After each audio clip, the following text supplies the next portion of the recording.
मैं doctor O P Sharma, associate professor SCRS government college Sawai Madhopur, BSc part second mathematics students को मैं dynamics पढ़ा रहा हूँ। आज जो है अपन कांस्टेंट मोशन करेंगे। उसमें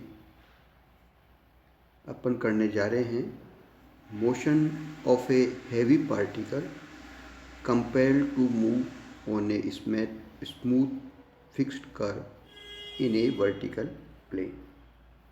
जैसा कि चित्र में दिखाया गया है, कोई भी m मास का पार्टिकल है जो ए पी क्यू कर्व जो है उसके ऊपर मूव करता है। m द्रव्यमान का कण एक समतल ऊर्ध्वाधर वक्र की अवनत सतह पर गतिमान है। माना कि यह बिंदु A से गति आरंभ करता है और इसी समय बिंदु P पर है। क्योंकि P पर केवल गुरुत्व बल ही x = 0 एवं y = -mg, जबकि x तथा y पूर्व में परिभाषित किए जा चुके हैं। स्पर्श रेखा एवं अभिलंब की दिशा में गति समीकरण जो है वो इस प्रकार है: mv dv/d of s = -mg sin of psi। This is equation number first. एवं mv²/ρ this is equal to r -mg cos of psi।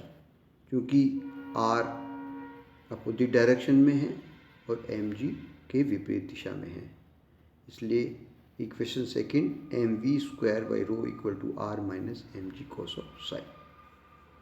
क्योंकि हम जानते हैं sine of psi = dy/d of s।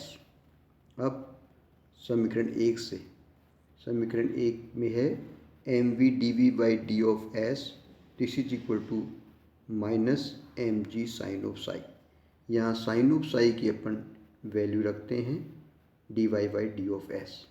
तो फर्स्ट इक्वेशन रिड्यूस होगी v dv/d of s this is equal to -g dy/d of s। अब उपरोक्त समीकरण का समाकलन करेंगे तो v² this is equal to -2gy + c। यदि a पर y = y0 हो तथा v पर v = v0 हो, ये इनिशियल कंडीशन हो, तो c की जो वैल्यू होगी v02 + 2gy0।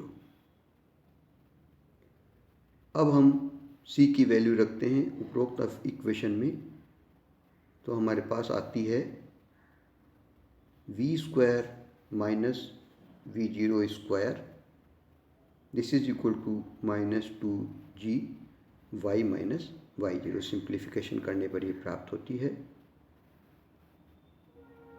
अब दोनों तरफ m से मल्टीप्लाई करें और सिंप्लीफाई करें तो हमारे पास जो इक्वेशन प्राप्त होती है वो है ½ mv² - ½ mv02 this is equal to -mg y - y0।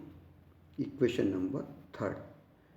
क्योंकि काइनेटिक एनर्जी होती है ½ mv², तो यहाँ ½ mv² - ½ m02 मतलब चेंज इन काइनेटिक एनर्जी या गतिज ऊर्जा में बदलाव होगा, वो काई के बराबर होगा, वर्क डन, किए गए कार्य के बराबर होता है। It means change in kinetic energy is equal to the work done. अतः गतिमान ऊर्जा के बदलाव में किए गए कार्य के बराबर होता है। अब v का मान ज्ञात होने पर हम r का मान ज्ञात कर सकते हैं। क्योंकि r अगर r इक्वल टू 0 होगा तो कण जो होगा वो कर्व को छोड़ देगा या वक्र को छोड़ देगा एवं गुरुत्व बल में परवलय निरूपित करेगा। इसके लिए कण का प्रक्षेपण वेग वक्र छोड़ते समय प्राप्त वेग के बराबर होगा। स्पष्टतः r equal to 0, v square equal to minus rho g cos of psi. This is equation number 4। यदि कण वक्र की उन्नत सतह पर गतिमान है तो गति समीकरण होंगे, क्या होंगे, m v d v by d of s this is equal to minus m g sine of psi.